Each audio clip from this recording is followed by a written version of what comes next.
Well, hello, and welcome to another lesson of the Focus on DatoCMS course. I am Marcelo Lewin, the Headless Creator. As always, right there, get a hold of me, Marcelo at headlesscreator.com. Today, my special guest presenter is Marcelo Finamor Vieria. I tried to do it with my best Italian accent that I could. He's a customer support engineer at DatoCMS, and he's going to show us the many places that a DatoCMS plugin can manipulate in the authoring experience. So we're going to get to that real soon. But before we get started, I'm going to go ahead and invite Marcelo in. Let's bring him in. Marcelo, welcome. Hi. Thank you. I'm very glad to be here. I'm glad to have you here. I'm going to start out by saying I have to commend your mom and dad for the name they chose. Thank you. I may be biased. I'm not sure if Yeah. I could be biased a little bit, but I think Marcelo is a wonderful name. So you I must be an agree with incredible person. I agree. So you're in Italy now, right? Yeah. Yeah, but you're originally from Brazil, I think, when we spoke, you told me. Yeah. I I'm was originally born from there. Argentina, so I think Marcelo is a very common name in Latin America, right? Yeah. Yeah. I was born there. I lived there for 18 years. I went through high school there. So you speak But Portuguese. my mother language is Portuguese. Then I learned English in high school as well, and now I'm learning Italian. Now, your English is impeccable. Were you here in the States at all, or no, No, just all from I've never school? been. Yeah. Yeah, because your accent is just really, really good. No, thank you. I Yeah. think it's possibly because we consume a lot of American media, so Hmm. every single movie, series, Thank you, video game. Hollywood, right? Yeah, pretty much. I learned in Argentina before I came here. I didn't speak much English when I came here, but I learned I could understand a little bit by listening to the Beatles. Oh, I'm old, okay? So we no, used to I listen. love the Beatles. I know every Okay, single song as well. exactly. So we used to listen to the Beatles on a record player, and I would sing "Help," but I had no clue what I was singing. But I was singing "Help." So anyway, all right. So you're a customer support engineer at DatoCMS. How did you get? You're a developer, right? Yeah. Yeah. So how did you get Um, into web development? I went to college in Italy already in Turin, and there I met Matteo, which also has presented Right. here. I met him at a coding camp for beginners when I was in my first year of college. Okay. And he kind of taught me a lot of places, a lot of free places to learn web development. And I just got into it. I did the college by all the years, but I also in the meantime I was learning web development. And when it came time, Matteo called me to work at Dato as well. Oh, okay. Cool. So that's what you're doing right now, and that's how you got into headless. I'm assuming through Yeah. DatoCMS. Yep. Yep. Yes, that was it. Okay. Very cool. Well, we're going to get started real soon, but I'd like to close out all my interviews with something personal. And since we were talking about the Beatles, and you said you listened to a lot of them, what's your favorite Beatles song?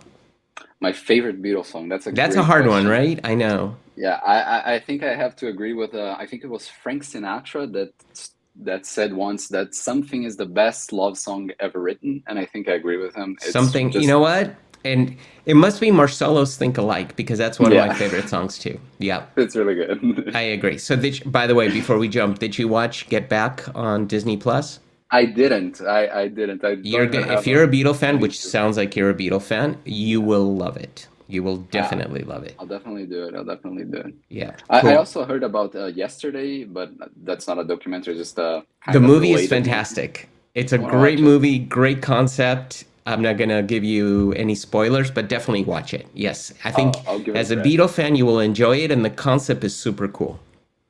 Great. I'll Yeah. give it a look. Sounds good. All right, but nobody's here for Beatles, you know. I think just but I got to tell you, I love the fact that you're so young and really can appreciate, the Beatles. That's I great. think I think Beatles transcends every generation. I think everybody knows the Beatles. I agree. My kids know the Beatles, but I forced it on them. All right, enough of the Beatles. Let's get to it. Marcelo, I'm going to let you take over. Everybody, you know how it works. There's a chat. If you have any questions, go ahead and put the questions in there. I'll ask Marcelo. Marcelo, if I have questions, I'll jump in, but it's all yours, man. Okay, so pretty much we're going to talk about plugins today and how to build plugins to customize your DatoCMS experience. So what plugins can actually do with on DatoCMS, they can actually modify the dashboard so they can provide a custom experience for your content creators, and they can too automate certain parts of your content creation, so making things easier for your content creators, or even making sure that there are less mistakes from your content creators. So plugins we already had an SDK before this one. This is the SDK v2, but now we can do things much more powerful things and much easier. So and this new SDK it revolves around two different concepts. There are hooks and the context object, and I'm gonna jump between them because they kind of complement each other. So I'm gonna go start first with hooks and talk about how you can build some things with the hooks, and then I'm gonna talk how you can use the context to build a more meaningful plugin. So we're gonna And start real right quick, here. before you jump on that, I just want to Sure. mention to people that I did a plugin lesson in the Focus on Data CMS course where it's more from the user perspective. And also I did, so they can look at that to learn a bit more about, but that's the old plugin architecture. From my understanding, and correct me, Marcelo, if I'm wrong, but the old plugin architecture is not going away. That still stays there. This It one still stays is there. right. So both lessons are valid. Just for those people that may Absolutely. be confused, like, hey, what happens to the old plugin? It's still around. It's still around, and you can if you choose, you can migrate old plugins to the new SDK, or you can just keep maintaining them on the old SDK, but it's still there. Fantastic. So going into hooks, I'm gonna start with this. I can't zoom for some reason. Hold on. Oh, I'm gonna use the plus. Okay. Going into hooks, I'm gonna start with this two hooks that are very simple. They complement each other as well, and they're gonna allow us to build a custom sidebar panel, as we can see right here. So first of all, I want to start building a plugin from scratch, which is really simple in the new SDK. I'm going to open the documentation here really quickly, go into build first plugin, and we already have a command here ready for us that we are going to just paste on the terminal. I'm going to paste without the new line, and I'm going to rename the plugin to be my first plugin focus.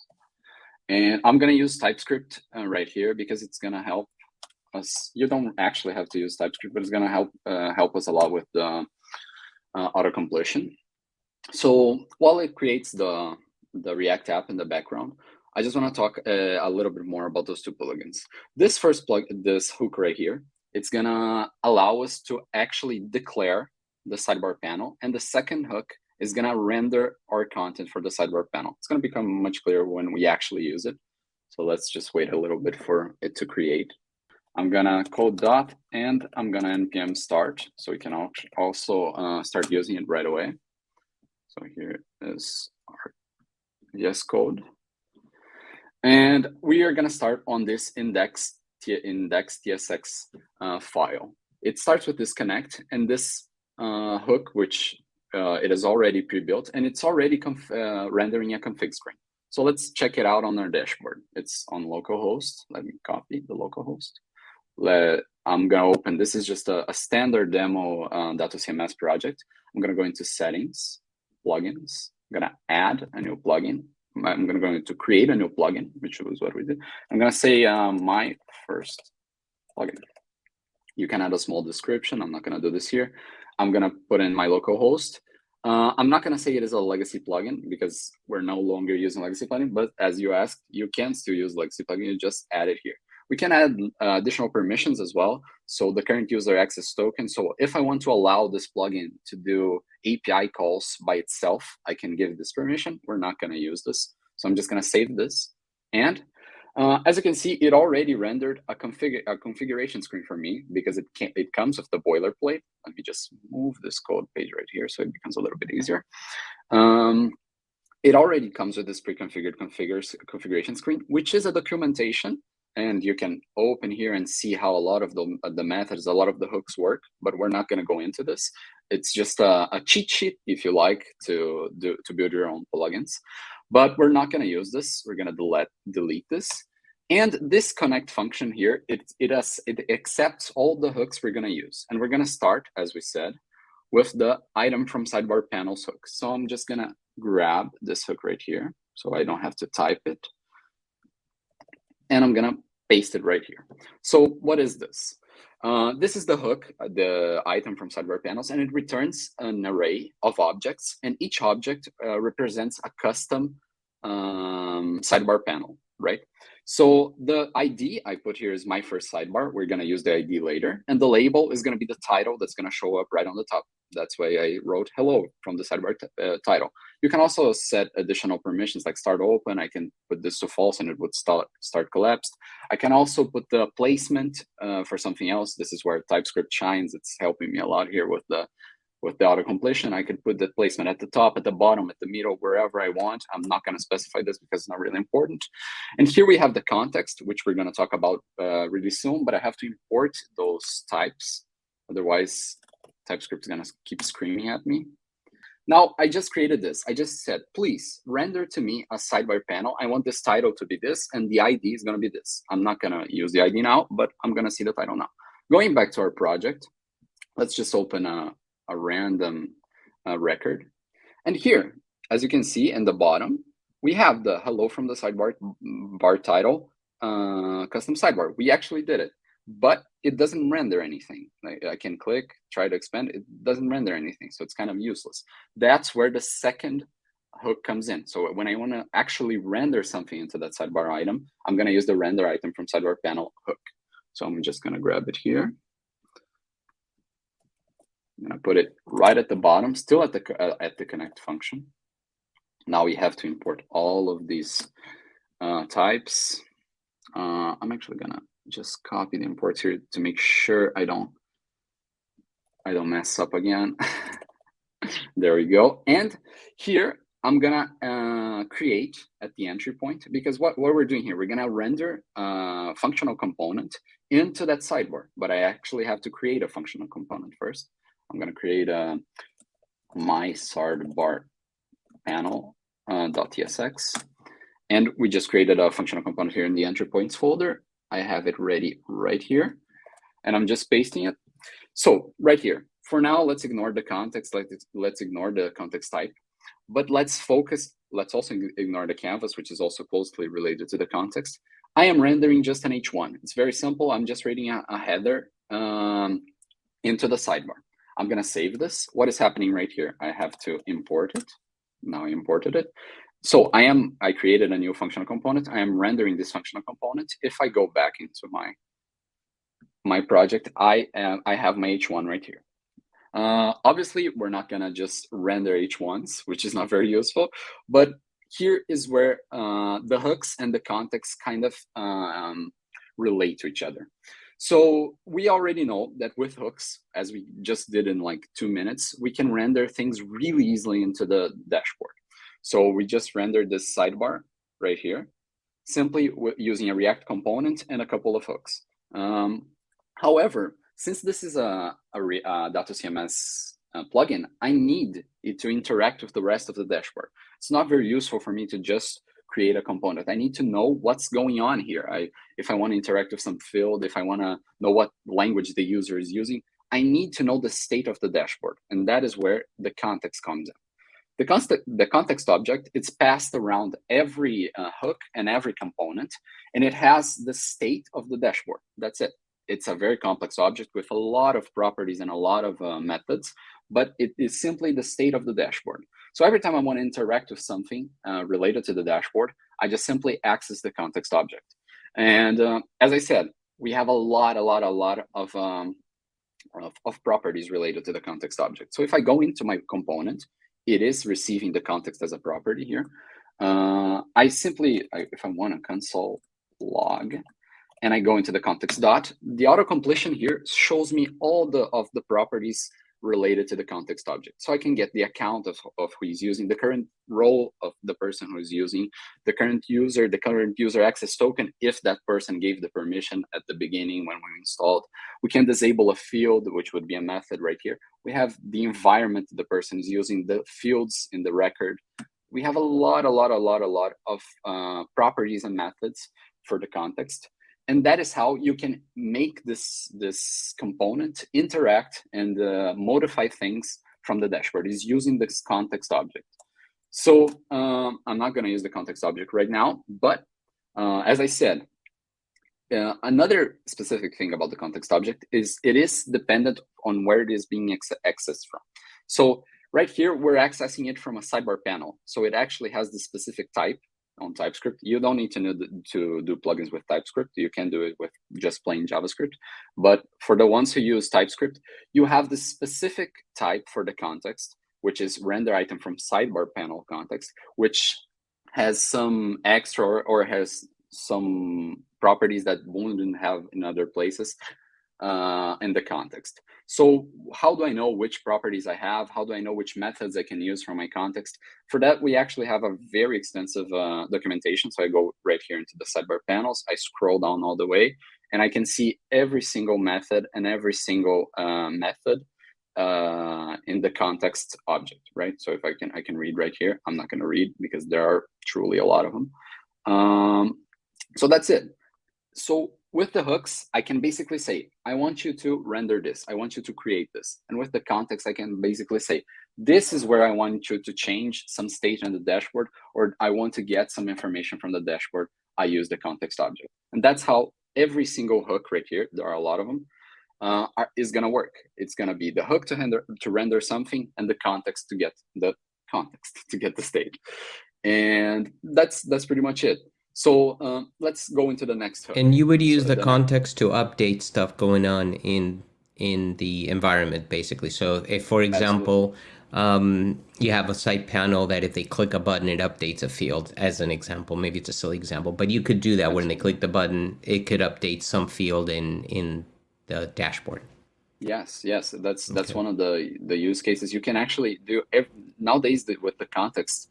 As I showed, you can get also the API token, so you can do every single API request you want with the context, with the plugin. Okay. And you can not only read the values of the fields, you can set the values of the field, you can set the appearance of the field, you can do really whatever you want with the context. Got it. Great. Thank you. Now, moving on into the next hook. The next hook, it's not going to actually render a sidebar. It's going to render a whole new page, a whole new tab for us in the I'm sorry, I skipped a hook.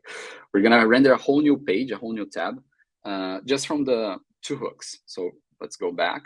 I'm going to actually keep those two hooks right here because I don't have a limit on how many hooks I can use, so I can build extremely complex plugins just by reusing and using newer hooks. So first of all, we're gonna add the first hook, which is the main navigation tabs. So this one, very similar to the sidebar panels. It returns an object of an array of objects, and right here we have a label for the tab. This one is gonna create a tab for us. We're gonna have a label, we're gonna have an icon, and we're gonna have a page ID. I actually forgot to mention, so I'm going to go back here for a second. Why did we actually use this ID here? This ID is just going to be the identifier for which page I'm gonna render. So it gets passed onto this hook right here. So there is no other use. It's just an identifier to see which page I'm gonna render. The same thing goes here. The page ID is gonna just be the identifier to see which page am I going to render when I click this tab. So let's just see if we actually created our tab. Let's go. I'm gonna actually reload here. And here it is. Here it is, our custom tab. I put an icon of an igloo. You can put whatever you want, but here is our custom tab. The problem is, once we click it, there's nothing. We're not rendering anything to it. So that's where the second hook comes in. I actually put this in yellow, this render page hook, because we're gonna reuse it a lot on the other hooks, because it just simply renders a page. So it's very general. So we're gonna reuse it quite a lot. So let me grab the render page hook right here. It is for now a switch that I didn't close the. Okay, here we go. Let me import the context, the right one this time. Good. So This one, for now, it's going to be a switch. So it gets the page ID, which will be the identifier to see which page we're going to render. And for now, it's a switch with only one case, but we're going to add more cases pretty soon. And it's going to render this, this React component right here, which we didn't create. And we're going to create right now my page, my custom page. Oops. .tsx. Let me grab it right here. My custom page. There it is. So once again, receives the context. This one, it has a different type. That's why I said each context kind of varies between where you're rendering it from. It receives the context, and it's going to just print an H1 called hello from my custom page, right? Let's save it. Let's actually save this as well. And let's import here this. Now we don't have any errors. Now it already reloaded because I have npm start running. If I just go into the custom tab, it already renders my H1. Of course, this could be a much more complex plugin. An H1 is not really much of use, but just as an example, if I go here into another project, this one is a completely different project, but it has some plugins already pre-installed in it. It has this calendar tab, which is not native to DatoCMS. It is a plugin. Let me just show you the content calendar plugin. And once we click it, it renders us this very complex calendar, which shows whatever we choose here. We can show the scheduled publishing date, which is what I'm showing here. So I have an unforgettable trip to China post scheduled to be published at 4 o'clock on the 24th. I have a tips on how to see more and stay safe on Asia on the 25th at 3 p.m. So this is just a plugin that what is it doing? It's accessing all the properties from the context. It's using all the methods from the context, and it is listing in a pretty way the scheduled posts I have. And I can actually put this here as a first published date, a last published date, a creation date, a last update date. I can just choose specific models. So I have an author model, I have a blog model, I have a category model. I can choose them right here. And this is just to show that we're using H1s here, but it is at the end of the day just a React component, and a React component has no limits to complexity. You can do really whatever you want right here. So going back to our boring H1 plugin, let's just go to another hook. Right? So not only you can do new tabs, which we did right here, you can also add a new icon in the sidebar in the content. So just so we're clear what this is, this right here, if I go on content, we have a lot of tabs right here, and we can make a custom one. That's what we're going to do with this new hook. Let's go back to the connect. Let's put a new line here. Let me grab the hook right here. Okay, there we go. So this one, once again, we are using a content area served by sidebar items, and it renders a page, right? So I have here a different page ID from my main navigation tab. This is not a navigation tab. This is a sidebar item. Just let me save it and show it right here. The sidebar item. There it is. It's a welcome iGlue. If I click it, it's not rendering anything. But why? Why is that? Because I have a page ID set to my custom sidebar. And if I go into my switch here on the render page hook, I don't have a my custom sidebar case, which I'm gonna just add right here. Case, I just pasted the wrong thing. Okay, let's my custom sidebar case. And now I'm gonna render the same page because I'm not gonna just create several components. You obviously would put a different component here, but I'm just going to use the same for the sake of demonstration. Now, if I go, it is rendering this page. It is rendering hello from my custom page, just from the sidebar panel. And if I go into this tab, it will also render the same page. So once again, we are kind of reusing this hook, and we're going to reuse it once again because we can do a custom settings page. So if I go into settings, just so we're clear what we're talking about, we also have all those tabs right here. And we also have those sections, for example, this webhook section, the deployment section. And I want to do, let's say I want to do a custom section and a custom tab for me. This is what this hook does. Let me grab it.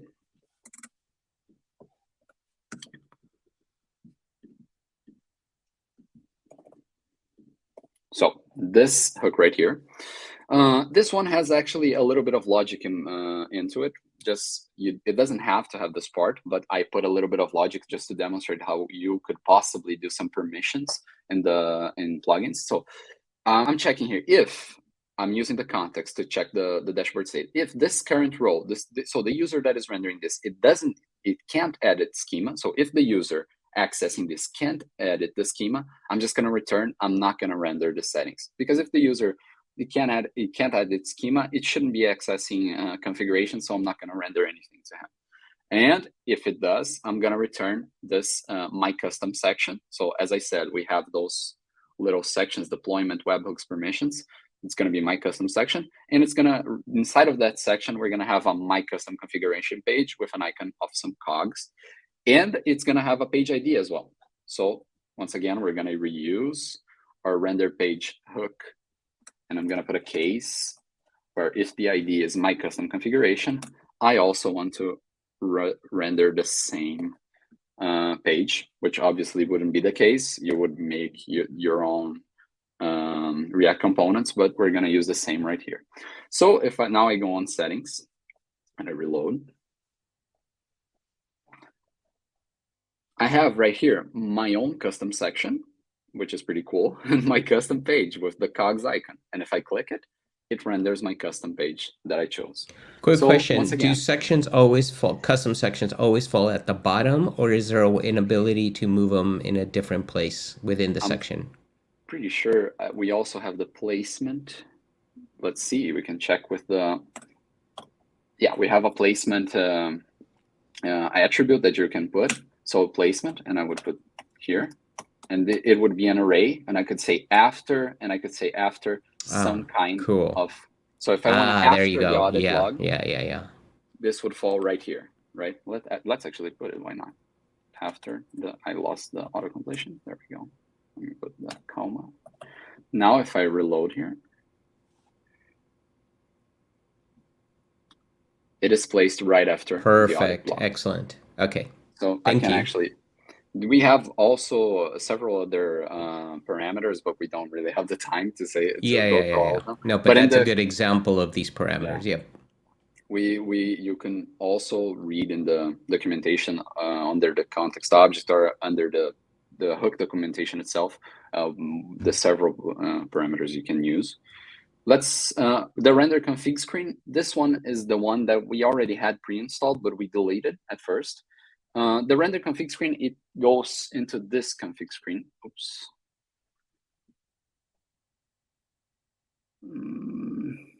Where is it? Okay, here. So the config screen is this. When we go into plugins and we go into my first plugin, which is the plugin we created, it has this plugin settings right here.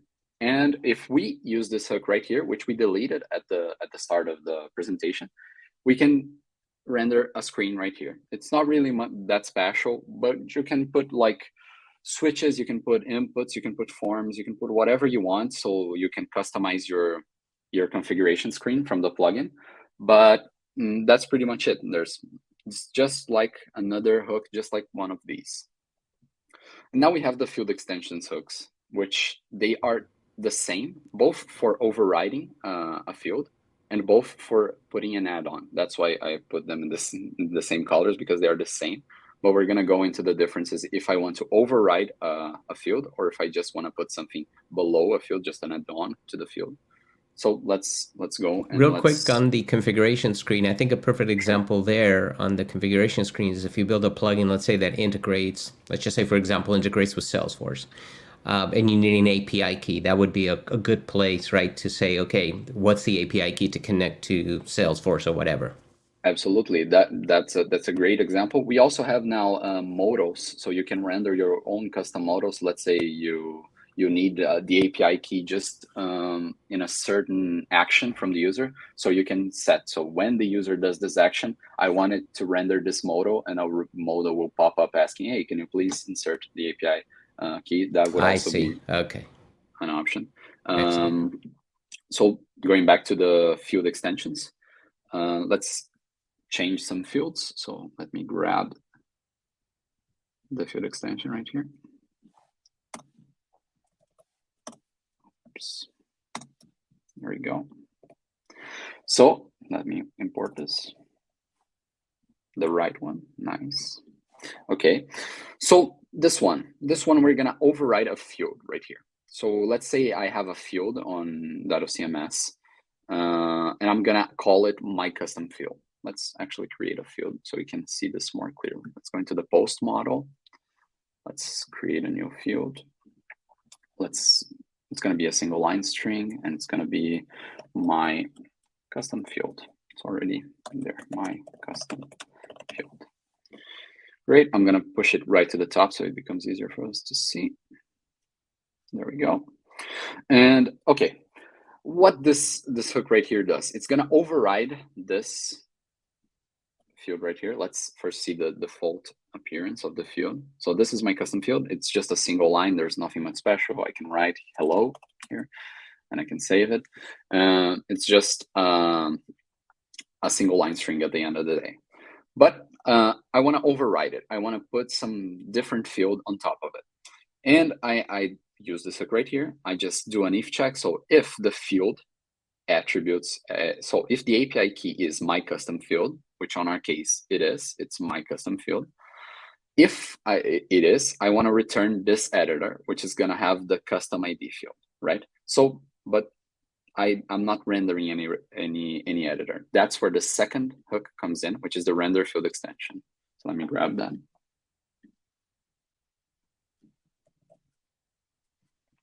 Oops.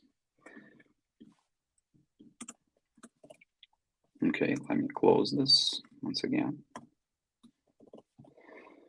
Put a comma, import this type.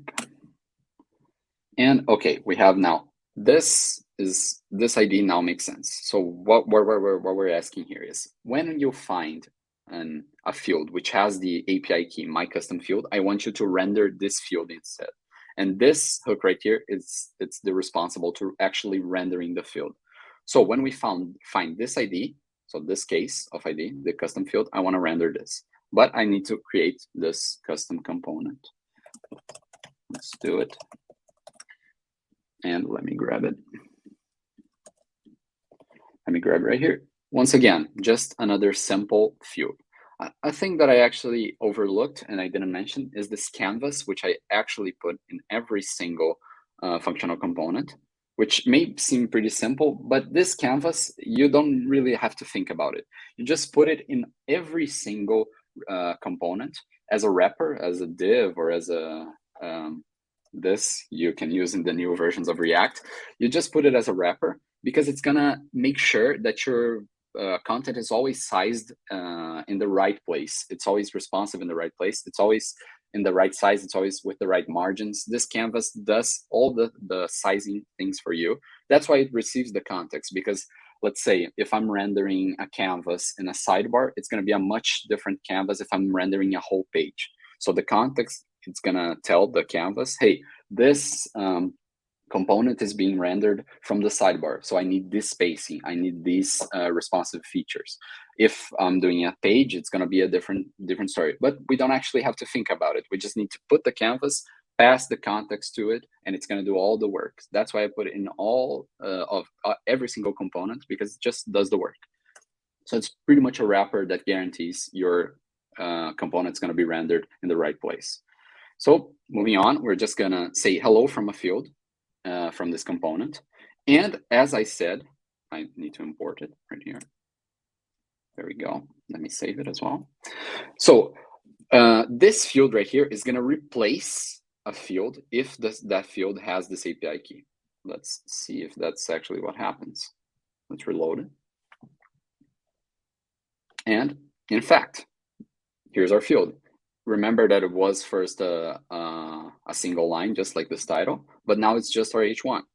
Obviously, once again, it doesn't make sense for us to just change an input field to an H1, but it just shows how you can replace a field with a custom component. This custom component could be an input, could be a text area, it could be whatever we want, but it's just an H1 just because it's easier to show.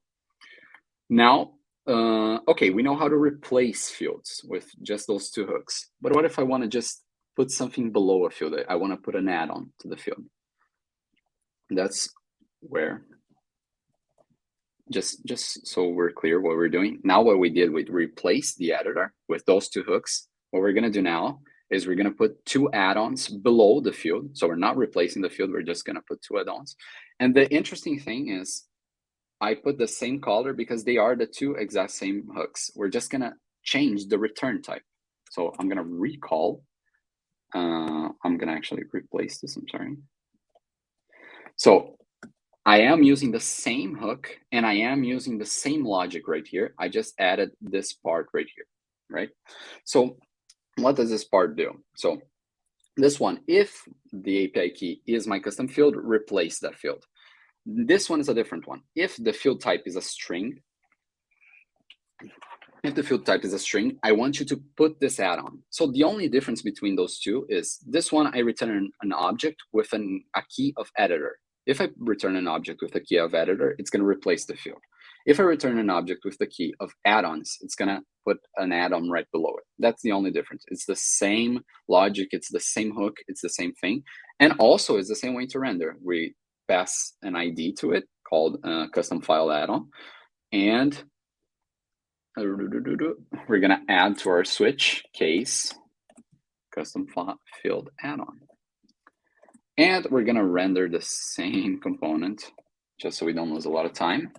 We're going to render this. So what we're doing right here is if the field type is a string, I want to put an add-on. I want to put this element right below it. Let's see. I don't know if I actually put any string type. I'm pretty sure I have. Yeah. So obviously this is a single line string. It is a string type. So what it does, it renders the field normally and it renders the add-on right below it.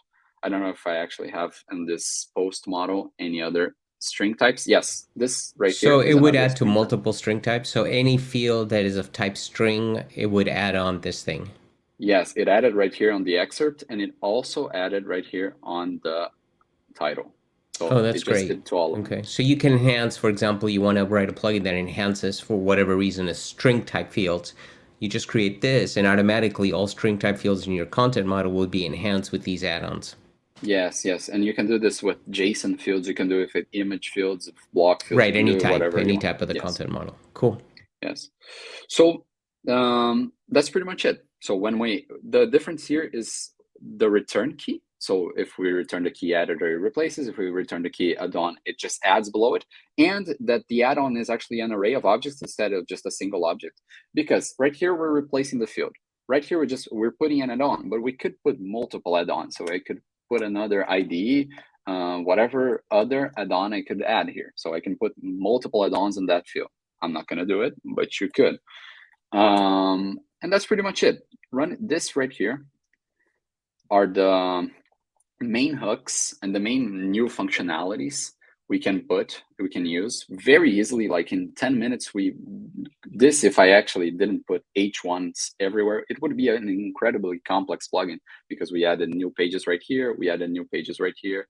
We added new functionalities to the actual fields. We added a sidebar. We added settings and sections of settings here. We added a lot of things in a couple of minutes just because those hooks really make everything really convenient. And also the context object makes accessing information from the dashboard very convenient. It is being used constantly here behind the scenes for the canvas or for the hooks themselves, but we're not using them directly because that would be just a whole nother lesson.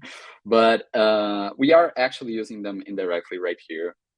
For an example, on the configuration ones, if the user doesn't have the permissions, we just don't render anything. So once again, if you don't know what kind of things you can do with the context or with the hooks, we have this really, really extensive documentation right here. And this documentation pretty much, it just has a lot of examples. It has the types if you're using TypeScript, and it has all the properties, all the methods right down here. So add an item, add an upload, create a toast, create an alert. We can do navigate to. So if I want to redirect the user somewhere else, I want to open a model, I want to open a confirm. I have all those methods in the context, and I also have the property. So if I want to I want to see what language the user is using, I can access his locale with the context of locale. So, and this goes to every single context for every single hook. They're different, but in every single page you have all of the specific methods and properties you have. They also share 90% of methods and properties, but they do have some differences between them.